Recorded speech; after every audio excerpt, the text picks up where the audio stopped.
السلام عليكم ورحمة الله. عاملين ايه؟ معاكم ندى، والفيديو النهاردة بتاعنا عن حاجة هتريحكم كلكم وهتساعدكم جدا في الحجاب، وهتخلي شكلكم يكون شيك وفي نفس الوقت مريح، مش محتاجة ولا دبوس، وهي اسمها الطباقية الكويتي.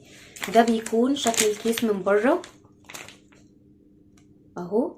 الماركة دي ماركتها فلورا.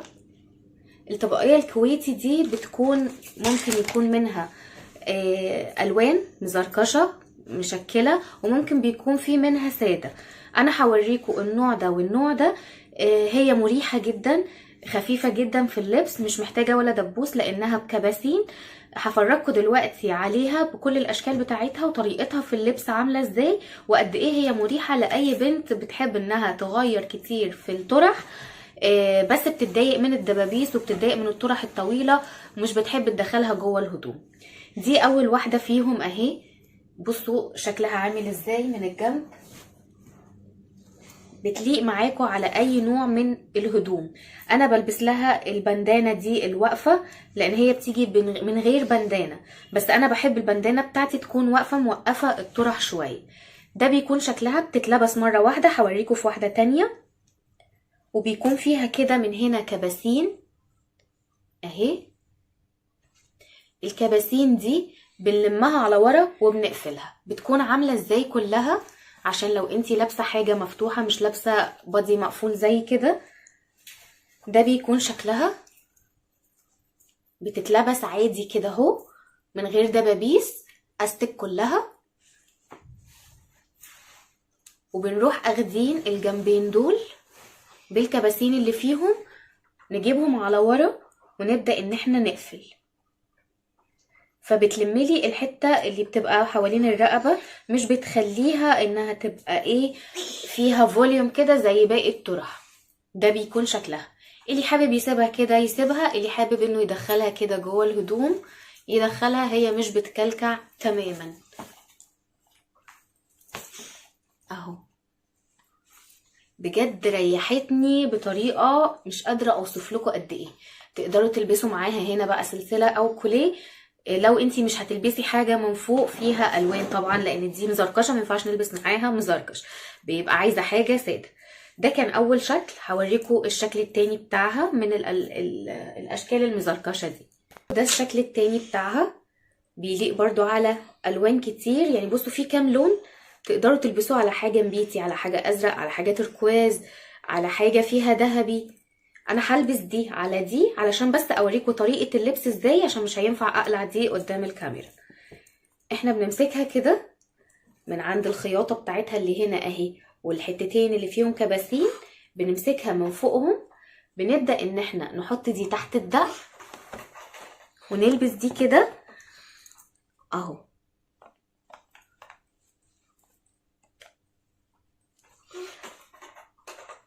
اهو بمنتهى السهولة اتلبست معايا من غير دبابيس، من غير اي حاجة.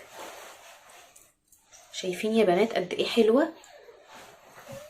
برضو بناخد دول نجيبهم على ورا ونبدأ ان احنا نركب الكباسين اهو.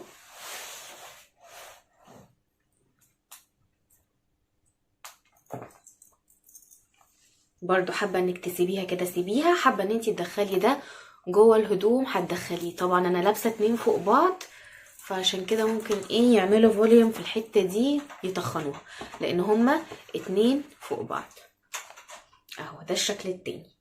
هقلع بقى الاتنين دول الاول. شوفوا دي من الجنب اهي شكلها عامل ازاي. هقلع الاتنين دول وهوريكم الانواع السادة بتاعتها بيكون شكلها عامل ازاي. نيجي بقى للالوان الساده بتاعتها. طبعا اللون النبيتي ده محدش بيستغنى عنه، لكن في حاجه، الخامه بتاعه الالوان الساده اخف شويه من خامه الحاجات اللي فيها رسومات، بس ده مش عيب فيها لان برضو خامتها حلوه جدا اهو. برضو نفس الحكايه، ومن هنا بكباسين هاجي امسك الحته دي اللي من تحت اهو، واحطها تحت دقني وابدا ان انا البسها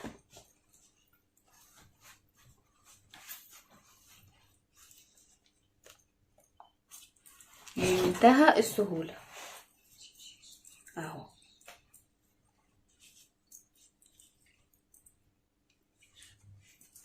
اهي يا بنات.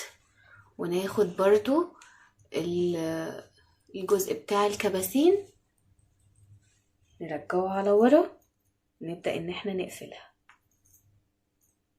حتة الكباسين دي حلوة جدا، لان الطرح السوري اللي هي التلبيسات السوري اللي انا كنت بلبسها ما كانش فيها طبعا كباسين، فكان ايه عيبها بقى؟ ثواني اعدلها واقول لكم كان ايه العيب بتاعها. كانت من الحتة دي من هنا بتبقى نازلة كده، عاملة زي حتة ستريت كده، حتة واحدة، فكانت بتضايقني، كانت بتحسسني ان هي مش شكلها طبيعي زي الطرح يعني، فاهمين؟ كانت بتعمل هنا كده حاجة باردة كده، انما دي بتبقى لماها على قد الرقبة بالظبط. وبرده الجزء الزيادة نقدر ان احنا ندخله هنا كده اهو. محتاجناش دبوس، محتاجناش حاجة من فوق، شكلها اهو من الجنب ما فيهاش اي حاجة وحشة. لو انت هتبقي لابسه حاجه فيها رسومات من تحت، لازم طبعا هتكوني لابسه عليها حاجه ساده من فوق وخفيفه جدا، تنفعنا للصيف مش هتحرنا ابدا. ده كان اللون النبيتي بتاعها، هوريكم الوان تانية منها. وده اللون البيج منها او الكافيه اهو. انا بحب على طول ابقى مخليه البندانه لونها اسود، انتوا لو حابين ان انتوا تغيروا وتخلوها لون الطبقيه مفيش مشكله. ودي الكباسين برضو بتاعتها، بنقفلها برضو من ورا كده بمنتهى السهولة اهو. والجزء الزيادة لو انتي لابسة شميز ولا حاجة تقدري تحطيه من بره كده، الحتة اللي بتبقى 7 دي، وتقدري ان انتي تحطيه جوه البادي اللي تحت الشميز اهو.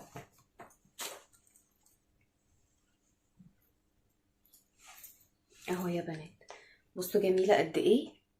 وطبعا اللون الاخير معايا هو اللون الاسود ملك الالوان، هوريهولكوا برضو هيكون شكله عامل ازاي. انا ما جبتش غير ال5 دول بس في البدايه، انا كنت بجربها لسه معرفش اذا كانت هتعجبني ولا لا، بس ان انا ما صدقت لقيتها في المحلات، لاني كنت بدور عليها بقالي فتره مش لاقياها، وبتتباع على النت بفلوس كتير جدا. يعني الواحده من دول بتتباع على النت ب80 وب90، مش عارفه بناء عن ايه. انا جايبه الواحده من دول الساده ب35، وجايبه اللي فيها رسومات ب45. ده السعر اللي انا اشتريت منه من محل عادي خالص. وده اخر لون معايا، اللون الاسود طبعا ملك الالوان، وبيليق على كل الالوان اللي تقدري تلبسيها من تحت، يعني ما بيقفش في سكة حاجة. برضو بالكباسين بتاعته بنقفلها كده من ورا، خامتهم بجد احلى كتير من التلبيسات السوري اهو. والجزء الزيادة برضو بندخله جوه الهدوم.